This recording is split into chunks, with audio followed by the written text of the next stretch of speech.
Comenzamos nuestro día buscando a nuestro Dios, con la palabra abierta y el poder de la oración. Meditamos en Jesús y en la salvación, y entonces lo busco en oración. Renueva mi vida con tu espíritu de amor, cada vez que estudio la lección. Renueva mi vida, danos tu bendición, cada vez que estudio la lección. Cada vez que estudio la lección, cada vez que estudio la lección, la lección.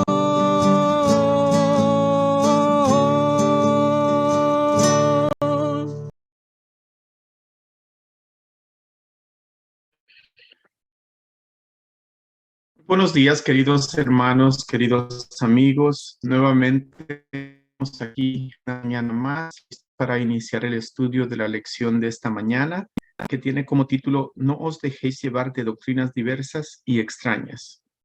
Antes de continuar, quiero invitarle ahí donde esté que nos acompañe en una palabra de oración. Inclinemos el rostro. Amante Padre, gracias por otro día más que nos das la oportunidad de venir ante ti, reportarnos en la mañana, Padre Celestial, para pedir tu dirección antes de continuar nuestro día.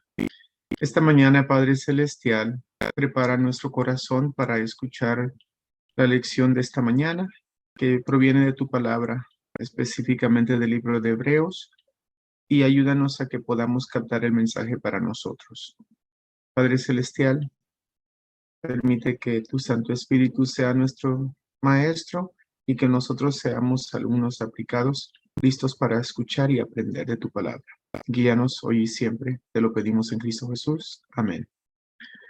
Muy bien, hermanos, como hemos estado estudiando esta semana, ¿verdad? Los temas han sido un poco fuertes y temas que muchas veces no nos gusta hablar de ellos, pero nos damos cuenta de que es necesario, y como se pusieron al final de esta lección, podemos recalcar y decir que también eran necesarios en el libro, en el tiempo de que el libro de Hebreos fue escrito, y el mensaje que se les llevó a los hebreos de esa época, podemos ver que también nos aplican a nosotros hoy en día. Y hoy, miércoles 23 de marzo, tenemos el estudio que habla sobre las diversas doctrinas y doctrinas extrañas. Y pues eso es muy relevante hoy en día, porque sabemos que aquí solamente en los Estados Unidos hay más de 1,000 diferentes doctrinas o religiones, por decirlo así. Y si contamos todo el mundo entero, pues hay muchas más. Así es que nosotros tenemos que estar alerta, porque en estos últimos días va a ser más prevalente el tener diferentes ideas de doctrinas y doctrinas extrañas. Entonces, el apóstol Pablo y su servidor, uno a él, ¿verdad? Queremos recalcar lo que hace la diferencia y cómo nosotros podemos estar seguros de que estamos en la doctrina correcta. Ayer se le dio un poquito de inicio, ¿verdad?, a este pensamiento, que porque en realidad es la palabra, el Evangelio, son buenas nuevas de Jesús, y si nosotros quitamos a Jesús de esa esencia del Evangelio, entonces ya estamos en problemas. Si no le damos a Jesús el lugar que se merece, el lugar que le pertenece, entonces podemos estar entrando en una de esas doctrinas extrañas, unas doctrinas diversas. Pero pues vamos a ver qué es lo que dice la palabra y por qué estamos diciendo lo que estamos diciendo.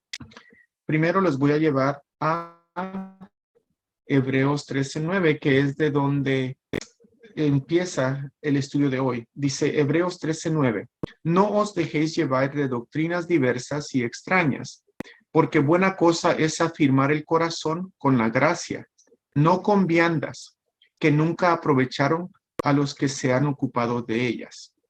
En pocas palabras, hermanos, aquí el apóstol Pablo nos está diciendo que la salvación es un don gratuito. Por la gracia de Dios es que somos salvos y ninguna cosa que nosotros hagamos humanamente nos va a ganar la salvación. La salvación viene solamente por medio de Cristo y es un don, es un regalo que Él nos da. Entonces, nosotros no podemos decir necesitamos hacer X número de cosas para ganar la salvación. No es así. La salvación ya fue ganada por Cristo Jesús para todo aquel que cree en Él. Entonces, cuando nosotros creemos en Él y aceptamos ese regalo que Él gratuitamente nos da, entonces podemos obtener la salvación. Bueno, Hebreos 2:9 dice, pero vemos a aquel que fue hecho un poco menor que los ángeles, a Jesús, coronado de gloria y de honra, a causa del padecimiento de la muerte, para que por la gracia de Dios gustase la muerte por todos. Simplemente está recalcando lo que yo acababa de decir, ¿verdad? La razón por que nosotros tenemos esa salvación gratuitamente es por la muerte que Cristo tuvo en la cruz del Calvario. Él murió pagando el pecado no solamente de Adán y Eva, sino que de toda la humanidad. Miren lo que dice Hebreos 4.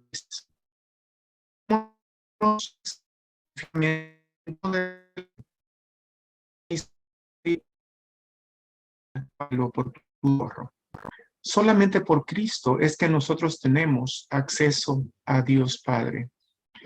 Si nosotros utilizamos a cualquier otra persona para acceder al trono de Dios, estamos en un error grande, sea un pastor, sea el papa, sea un sacerdote. Nadie puede tomar el lugar que solamente le pertenece a Jesucristo. Jesucristo es quien nos da la entrada al cielo y Él es el único mediador que existe entre el ser humano y Dios. En Hebreos 6, 19 y 20 leemos lo siguiente, la cual tenemos como segura y firme ancla del alma y que penetra hasta dentro del velo, donde Jesús entró por nosotros como precursor, hecho sumo sacerdote para siempre, según el orden de Melquisedec. Entonces nosotros tenemos esa seguridad de que si alguien presenta a Jesucristo en otro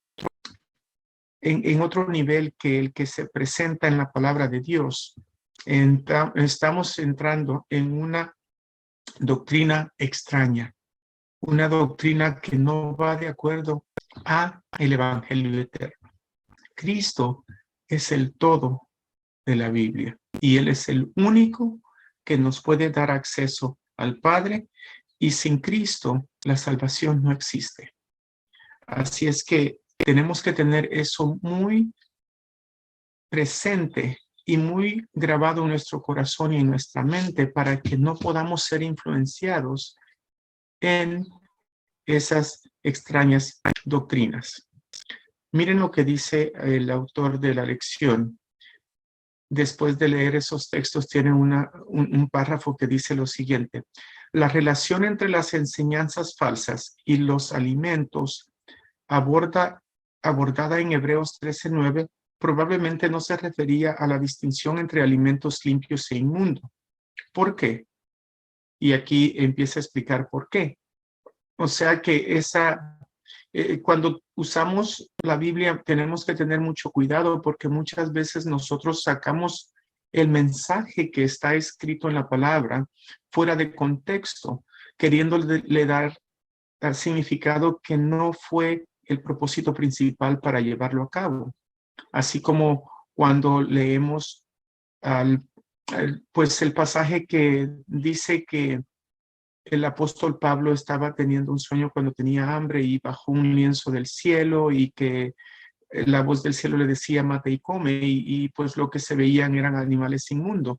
Entonces mucha gente que quiere comer animales inmundos dice que eso es lo que la visión estaba dando permiso a hacer. Pero sin embargo, al leer el contexto de esa lectura en Hechos, nos damos cuenta de que se estaba refiriendo a los humanos.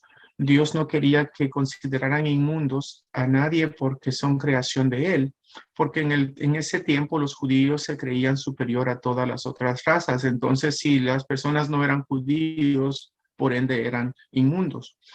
Y aquí en este pasaje podemos quitar ese significado fuera del contexto haciendo esa comparación y por eso quiere aclarar el autor la razón por la cual no es así. Entonces, regresando al texto, dice que las enseñanzas falsas y los alimentos no se refieren a la distinción entre alimentos limpios e inmundos. ¿Okay? Y aquí él recalca lo siguiente. En primer lugar, Pablo no parece estar preocupado en la epístola por la distinción entre alimentos limpios e inmundos. Sabemos por hecho que Hebreos 15, que la iglesia cristiana primitiva sostenía que los creyentes son salvos por gracia y que deben seguir respetando algunas normas alimenticias. Entonces, la distinción entre alimentos limpios e inmundos y otras formas bíblicas no son contrarias a la gracia, pero a lo que se está refiriendo en sí es que el autor deja claro que los sacrificios de animales y la mediación sacerdotal levítica en el santuario había sido reemplazada por el sacrificio y la mediación sacerdotal superiores de Jesús, el Mesías. Entonces, aquí está el enfoque principal. Lo que ellos querían recalcar, el autor, el apóstol Pablo en sí, ¿verdad? Quería recalcar de que esos sacrificios y esas comidas que se hacían por el perdón del pecado ya no eran necesarias, porque el sacrificio del Cordero había sido reemplazado por el sacrificio del Cordero de Dios que quita el pecado del mundo, que es Cristo. Entonces, ya no es necesario ese tipo de ritos porque fueron reemplazados por el mejor pacto en Cristo Jesús, que fue el creador del nuevo pacto, como estudiamos en las lecciones anteriores. En segundo lugar, dice, el contexto sugiere que Pablo no está criticando a la audiencia por abstenerse de ciertos alimentos, sino por participar de ellos con la esperanza de obtener gracia de alguna manera. Entonces, ahí está el error. Muchas veces nosotros podemos estar haciendo cosas buenas y es bueno obedecer a Dios. Necesitamos obedecer a Dios y guardar los mandamientos y todo eso, pero si lo guardamos con el propósito de ser salvos, ya estamos en un error, porque los mandamientos no nos salvan. Quien nos salva es Jesús. Y por el agradecimiento a su salvación, entonces nosotros vamos a obedecer. Pero si estamos obedeciendo los mandamientos solamente para decir que somos salvos, porque guardamos los mandamientos, estamos en un error. Y tenemos que tener mucho cuidado de eso, porque a veces nosotros cuando evangelizamos y presentamos el evangelio, hacemos eso. Decimos, inmediatamente empezamos diciéndole a las personas, tienen que guardar el sábado, tienen que dejar de comer estas carnes inmundas, cuando el deber de nosotros es de presentarles a Cristo y por medio del Espíritu Santo, ellos van a ir cambiando y encontrando esas verdades allí, pero van a dejar eso porque encontraron la salvación en Cristo y porque son salvos en Cristo y somos salvos en Cristo, entonces nosotros empezamos a obedecer. Primero necesitamos aceptar a Cristo, aceptar ese don, ese regalo de la salvación, y luego el Espíritu Santo se encarga en irnos haciendo obediente a su palabra. Cuando nosotros tenemos eso bien claro, entonces tenemos la certeza de que vamos a tener la doctrina correcta y no vamos a caer presa a que cualquier doctrina diversa o extraña venga y nos desvíe del camino que nos lleva a Dios, que ese camino es solamente Cristo. Recordémonos las palabras que él mismo dijo: yo soy el camino, la verdad y la vida. Nadie viene al Padre sino por mí. Oremos, hermanos. Amantísimo Padre, nuevamente estamos contigo esta mañana, reportándonos, agradeciéndote por ese sacrificio tan grande que tenemos en Cristo Jesús, Padre, y que debido a ese sacrificio, nosotros ahora podemos obtener la salvación gratuitamente, Padre. Esa deuda que nos tocaba pagar a nosotros, que no la podíamos pagar por nosotros mismos, fue pagada por el Señor Jesús, por lo cual estamos infinitamente agradecidos, Padre Celestial, y queremos mostrar nuestra gratitud a Él en obediencia a sus mandatos. Cristo nos dice: si me amáis, guardad mis mandamientos. Ayúdanos, Padre Celestial, a ser obedientes, pero no con el propósito de salvarnos, sino que en agradecimiento a la salvación que ya obtuvimos por medio de Jesucristo. Gracias nuevamente, Padre Celestial. Te agradecemos todo esto y te pedimos bendición en el nombre de Cristo Jesús. Amén. Muy bien, queridos hermanos, queridos amigos. Esta ha sido la lección para el día miércoles. Los esperamos para la próxima. Que el Señor les bendiga hoy y siempre.